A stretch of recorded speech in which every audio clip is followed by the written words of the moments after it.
Alright, welcome back to Meteorology 101. In this video, I'm going to jump through some charts, hit the models a little bit. Let's check out the systems that are out there, try to break them down, and see what we have. So first thing I'm going to start with is I'm going to build a surface chart, and with the latest data downloaded, and then we're going to go to maybe satellite, and then forecast models, see how they're handling these systems on the initial startup, and then see how these systems develop through the models and see how accurate what we think is going to happen here. So I'm going to start with the sea level pressure on a surface chart. So it looks like we got a low pressure system over Wisconsin, high pressure the northwest, and high pressure to the south, ridging up into the over the Appalachians. So let's see what happens here. Let's go. Normally on the surface chart we don't throw isotherms, lines of equal temperature, but I like to, just so I can see where the thermal advection is. So my first guess would be there would be a cold front right through the central US, but what we're going to have to do is follow these isotherms and see what kind of advection we do have. So we do have a little bit of ridging. We got thermal ridging all the way through the upper central plains, and that would usually indicate an occluded low pressure system. This pressure system looks like it's a little bit out of whack here. So I would say this thing's probably dying out. It's 1,009 millibar center low. So it's pretty high pressure for a low. It's still a low pressure system, but I would say these frontal systems are undergoing frontalysis. It just means everything's pretty much dying out just from the first guess of this thing. So if we go to that thermal ridge, we'd probably throw like an occlusion right in this area. I'm going to pin up. So it should be purple, not blue, but I would throw an occlusion through the ridge. We need to get some surface data on here so we can see exactly what's going on. And I have 85% of the surface plots plotted on this chart. If I go any more, it'll get way too cluttered. We won't be able to see the data. So we can go a little bit more, but I kind of stick with this. So let's go with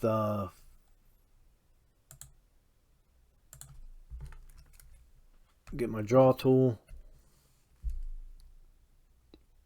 We go with the occlusion, so we can see the wind direction out of the east, northeast, and then shifting southwesterly. So we do have a front right there. Let me clear that out. So like I said, with that thermal ridge, this thermal ridging going up into that low, I would take the occluded front and drop it down, at least to that isobar.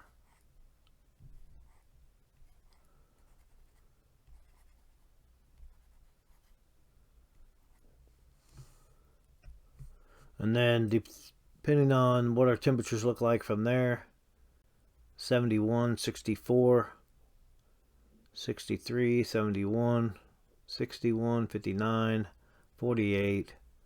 Trying to see where we could pull a cold front out of this thing. Like I said, probably just going kind of stationary through here, but I'd almost want to bring it back up through the other part of that ridging. Just looking at these temperatures, 39 and 50, there's definitely a difference there. 62 and 48, 64 and 59, that's not huge, but that is a difference. So I'm going to stay on the warm side of this packing. We've got our packing dropping all the way down. I'm just looking at this thermal packing right there. But really not a lot of advection. I mean, it's just weird how, let's see, this system would be, that cold front would be kind of curved up.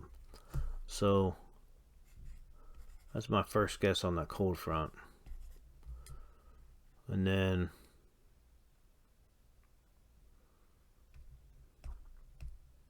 let me get the red out. See where the leading edge of this warm air. So I would put the triple point right there, or warmer advection is all through here. So we want to stay on the warm edge of that.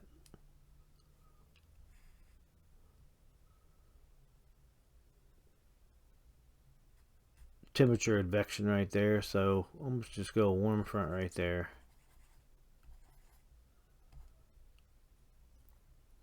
There's our triple point. There's our low. So like I said, that's a weird system, but initially you would think that cold front just comes right down right through the trough, which we definitely got a trough there. So that'd be like a prefrontal trough right in front of that cold front. Clean that up a little bit. So that's my first guess. I'm going to have to go back. We'll look at a thickness chart. That'll give us an idea.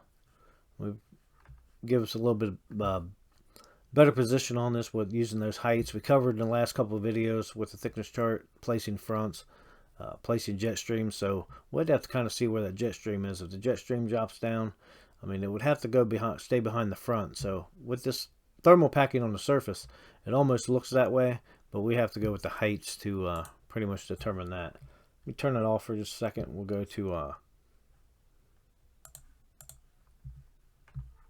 pull up a thickness chart real quick.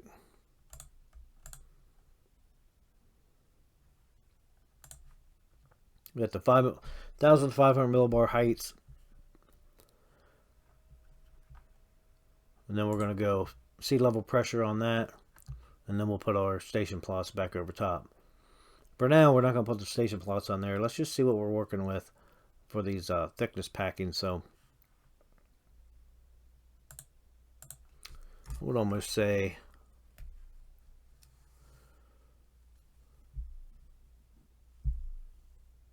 our jet stream is, let me get some green up here. Tightest part of the packing. Back down. I'm trying to keep it behind that front, but I would probably drop that cold front down a little bit. Bring this through the triple point right there through the tightest packing. And then back down and over. So that would be our jet stream. So that would have to be where that front is. Pushing to the west. So let's go shut this off. Let's put our surface plots back on here.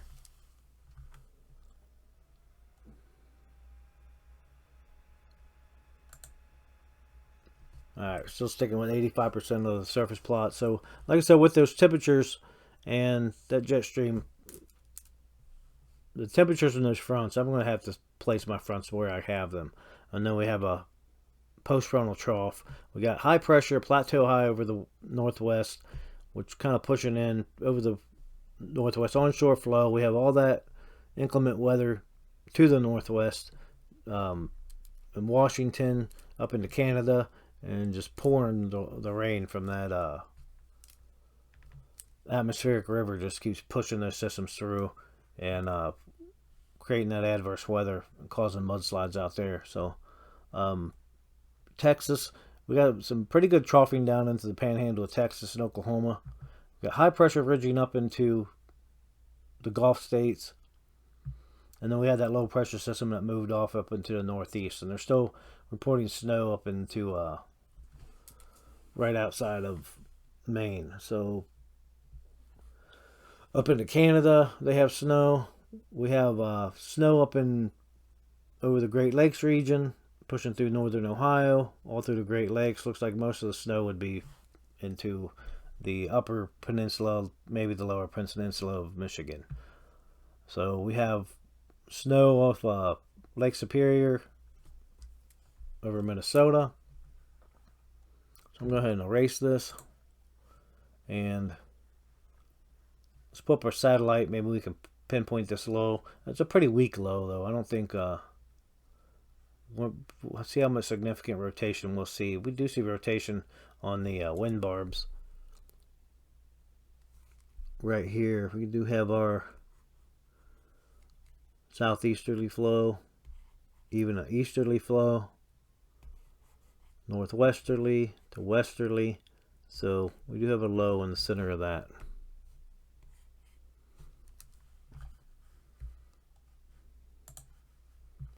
So let's go grab our satellite.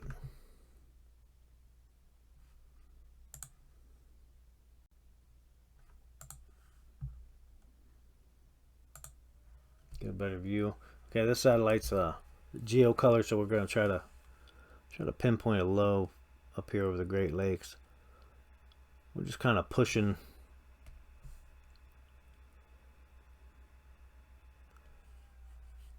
to the east. Here's our ridging. Here's the high pressure system. We have the high pressure ridging up. We did have the low, the trough through here, so I don't see much significant weather going on there. The high pressure, definitely got the high pressure. We got the ridging over the on the lee side of the mountains. We have all that blow off spilling over that ridge, and then this low pressure system up to the north. We had our cold front coming back.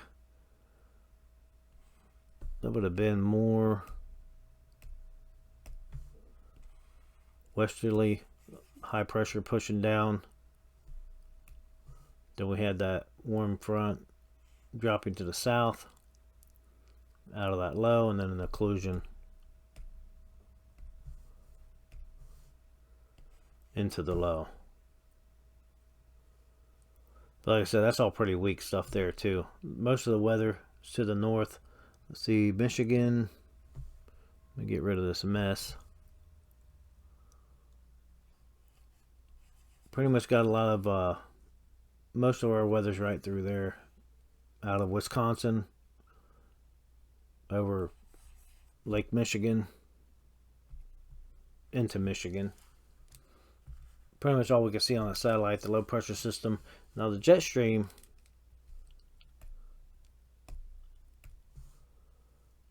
like we said, pushes down, comes around and goes back up. That would be the best bet on that one. And then supporting that frontal system. Over the ridge, like I said, we had that occlusion and then the warm front. So pretty much what I'm seeing on satellite. Let's go to the models real quick and we'll run through the models and see what we got there.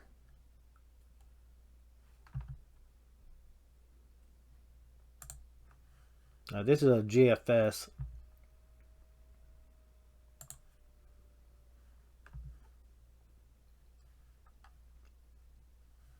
And it is initializing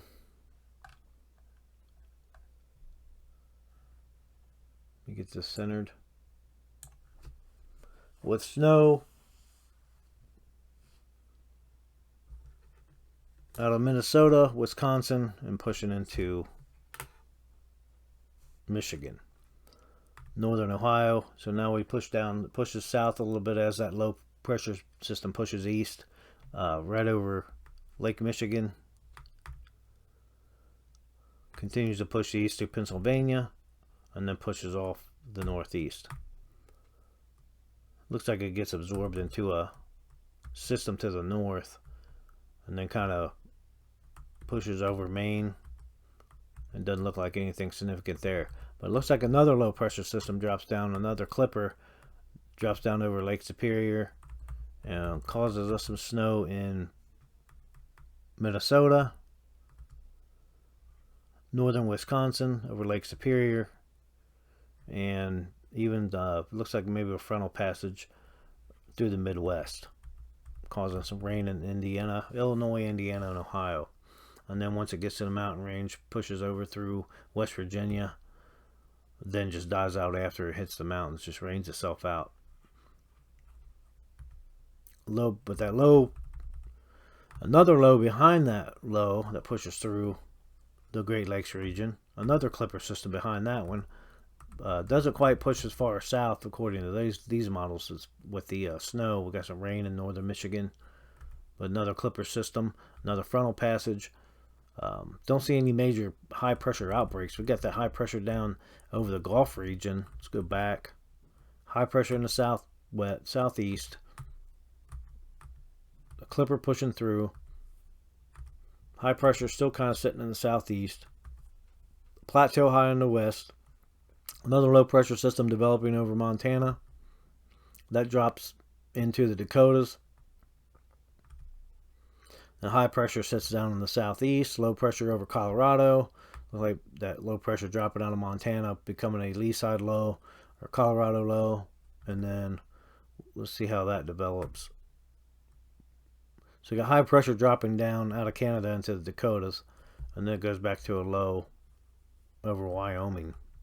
That low pressure, just a lee side low, just kind of staying on the lee side of the mountains, and then high pressure pushing to the east, up north. And now, where'd that low come from? We have a low that developed over the panhandle of Texas, Oklahoma, pushing through Oklahoma, bringing some warmer moist air into Arkansas, causing some precip in the southern states, and then pushing to the northeast. I'd like to keep an eye on that one. Get those lows develop over Texas. You can get, if they draw enough moisture off the Gulf and bring it to the north, we can get some significant rainfall or snowfall. So it looks like a mixture in northern Ohio, and then Michigan getting a pretty good amount of snow in that area from this low pressure system with the wraparound moisture, and then that pushes off to the northeast. Now, mostly rain throughout the United States. We got in Maine, it looks like some mixture, some snow, and then the heavy part of the snow with the wraparound on that low pressure system in the up in Canada. So we got another low pressure system. I'm going to go back a few frames over Wyoming. Snowfall in the upper elevations. Low pressure pushing to the east. Looks like it. We got one low developed over Oklahoma, and one stayed right there on the eastern part of the Dakotas, and that one's pushing away. The one that's another clipper system that pushes through over Lake Michigan, Lake Superior, and then the low pressure system that pushed south becomes pretty developed down in Texas. Creates some pretty heavy rain in the southern states. Snow staying well to the north. Then another frontal boundary from those two systems throughout the eastern United States. So eastern Texas looks like it's going to get hit. Could get hit pretty good with some precip, and then the southern states also. But these models are pretty far out. It's 270 hours, 246 hours out right now. So we're getting pretty far out there, and these models change every day. So we'll see what happens with that. Looks like that once that system gets off the east coast, it starts developing pretty good. Another clipper system pushing through through Canada. Looks like a little band of snow pushing down through Minnesota, Wisconsin, Michigan again, and then looks like a disturbance in the Mississippi Valley that's getting Tennessee, Kentucky, eastern Tennessee and Kentucky. And then that pushes through, stays to the south. High pressure dominates over the Ohio Valley, and then looks like we got another moisture onshore flow pushing up through Texas, back into eastern Tennessee, Arkansas, western Tennessee and Arkansas, and then frozen precip over the mountains. Got another system over Wyoming dropping down, lee side of the mountains, and then staying Nebraska, South Dakota, pushing through Iowa, and then pushing up to the northeast.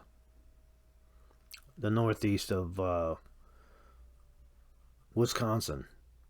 And then that looks like another well-developed system that brings a cold front through the central plains. Now we get some pretty good, from the frontal boundary, we get some pretty good heavy rainfall through all the way down through Arkansas, eastern Texas, Mississippi. And that's pretty much where the models end.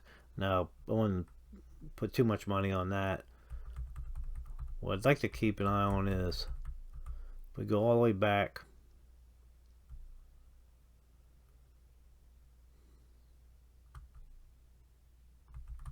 the low pressure system that was just over the panhandles. There's a lee side low. Was that dropping down south over Arkansas, kind of pushing up to the northeast. If that thing picks up any moisture, which it doesn't look like too much right now, we do have some ridging over the Gulf pushing that moisture up, and then so as that thing develops, that'd be the system to watch out for. As it pushes to the northeast, gets the frontal passage, we got the lift, got some instability, and looks like some pretty significant rainfall through the Ohio Valley and the Appalachians. Alright, so let's go look at that's tropical tidbits, GFS. Look at the pivotal weather. Look at these models, same thing, GFS. This is 1,500 millibar thickness. So we do have the surface pressure and our heights. So let's see what let's kind of see where these end up. There's that low pressure system over Minnesota, pushing south into Wisconsin. Most of the snowfall staying in northern Ohio, Michigan. Then that low pressure system at Colorado low pushing to the south. And they're redeveloping. Pretty much got just that. It looks like a clipper system to the north coming through, and that's keeping most of the snow in Michigan. If we look at this, we can find our 540 line, the rain snow line. It's right there, so it's to the south. Any of that to the north of that should be rain.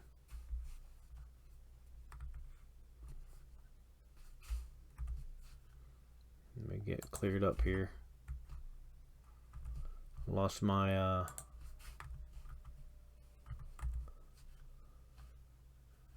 tracking here. Okay.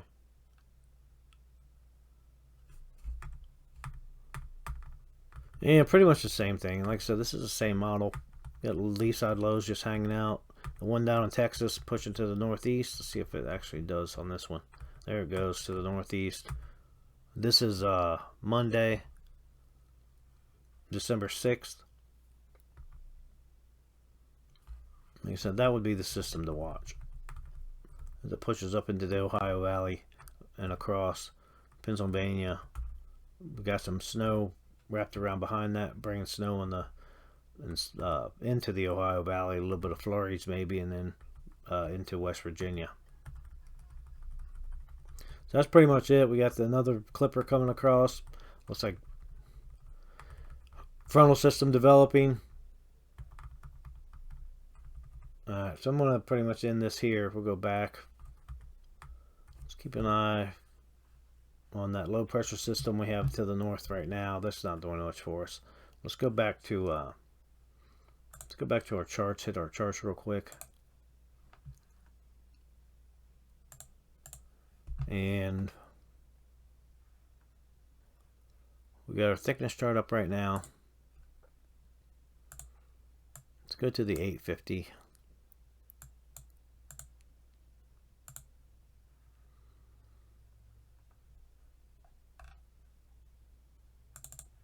I'm going to build an 850 millibar chart. It does put moisture on the screen, so it will look a little bit nasty at first. Anywhere that green is, because it's overlaid on this radar. Got way too much of data. It's trying to process down in the south over Mexico. Data gets kind of sparse down there, so this program kind of guesses. But maybe have a little bit of, since it's high pressure, we got the offshore flow, so that's why nothing happening in Texas. We do have the ridging still through the central U.S. there, and then that low pressure system looked like it's kind of stacking to the north toward the colder air. We got lower pressure Up in Canada, that looks like that might push to the east. That's that one system that's going to follow this one out. But right now, that system's up there. We got it's not part of the system that's on the surface. It's not stacking back toward the cold air that much. But we do have a 40-knot wind over that area in the Dakotas. So 40, 45 knots. That's pretty much, you can say that's a low-level jet. Pretty weak low-level jet, but that's a low-level jet starting in that area. We do have the troughing. You can see the wind shift from South Dakota into Minnesota. And then we have all of our moisture in the northeast, and that's just going to continue to push off into the northeast.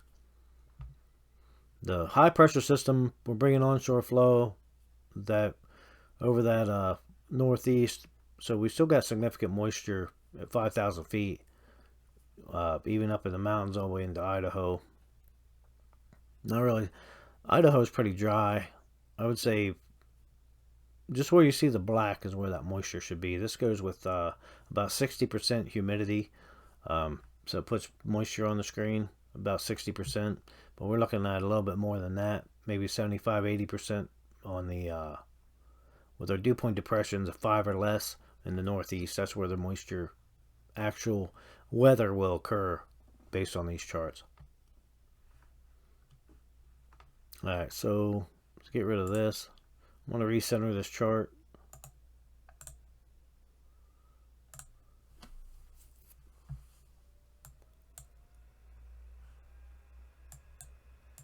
Clear all that radar out of there.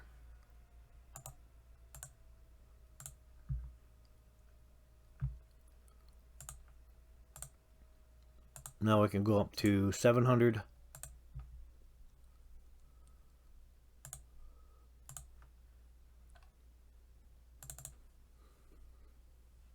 Like I said, that was a pretty weak system on the surface. We're not even really stacking to the 850. We might have a slight troughing there, but nothing significant to show that's a significant system. So just ignore the high pressure system at the in the south over Mexico. This program's just trying to make up data because there's very little down there. So we do have some moisture over Wisconsin right now, then drying out, and then moisture over the northeast.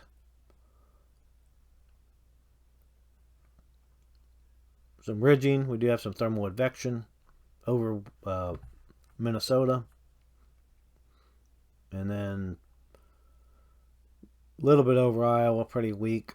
So we do have moisture and we do have thermal advection in that area. That's probably why we're seeing these clouds. It's a pretty unstable environment.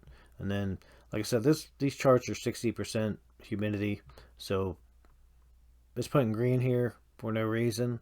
It's not really 60%. Our dew points, we're at dew point depression at 7. So we're -8 right there on the dew point. We're dew point depression of 0, so we're 100% saturated with a 30-knot wind onshore flow over Oregon. So that's where the moisture should be.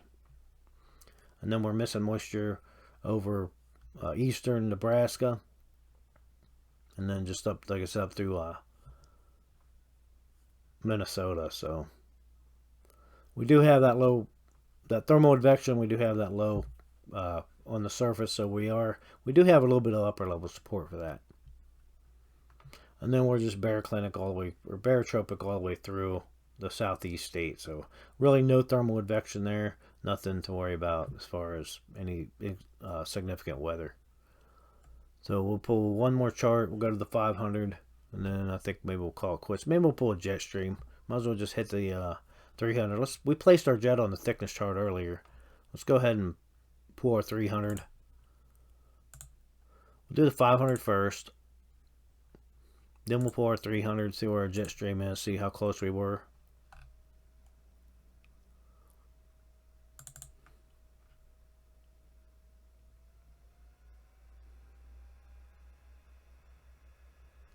Still moisture in the north or Montana, and then over the northeast Gulf Lakes, the Great Lakes region. Thermal ridging throughout the central U.S. that still supports the surface, and it's still barotropic. We do have that moisture over Minnesota and Wisconsin and the Great Lakes region there, so that's what's pushing into the into the Great Lakes region. Moisture over Montana, and then onshore flow with a 40 to 60 knot wind over Washington and Oregon. And we're still barotropic in the eastern states and the southeast, so like I said, don't expect anything significant there. We'll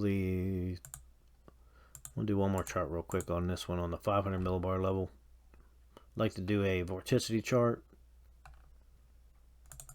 That's going to show us vorticity advection. Any positive vorticity would indicate upward vertical motion or kind of rotation in the atmosphere. So we do have some positive vorticity over North Carolina, over Montana, Wyoming, dropping down to Utah. So see if the chart's going to finish. I think that's it. Usually I label this positive. We got positive vorticity there. We usually have some red lines on here. I gotta fix my script to show that positive vorticity advection through that area. So you can get the lee side low. You can get that low pressure system developed, drop into Colorado, and then that'd be like that one that's dropping down, and then into Texas. If it picks up enough moisture off the Gulf, then it can shoot to the northeast and cause, you know, a lot of significant weather in the northeast. So let's get rid of that. And like I said, we'll go to the 300.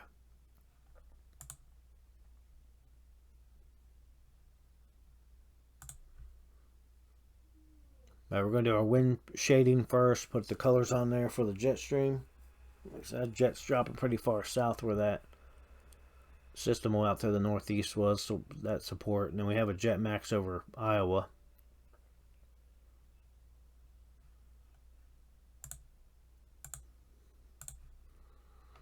.300 millibar heights. Still have that ridging. And we do want temperatures to see where any thermal advection might be. We do have a little bit of thermal advection over the Dakotas. That's pretty weak.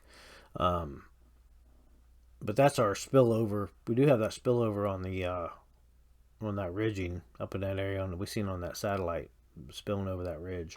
Let's get the station plots on here and we'll see what kind of, we do got significant moisture all through that area in the upper levels. So low pressure over the Great Lakes region. Thermal ridging, really not, you know, it is a weak thermal advection to the west over Minnesota into the Dakotas. And then we have that trough moving, or I'm sorry, that jet max moving into the trough. So, and out of that ridge. So it would weaken that ridge. Most likely going to just weaken this low.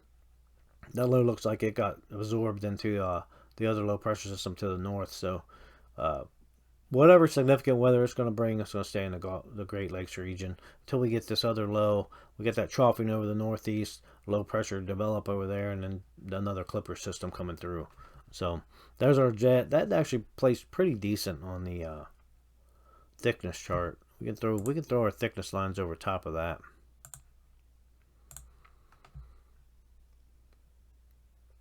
They'll mix with those red dash lines a little bit, but we can actually see, a little hard to see, but we can make out our 546, 552, the tightest thickness packing right through there where we said that jet was.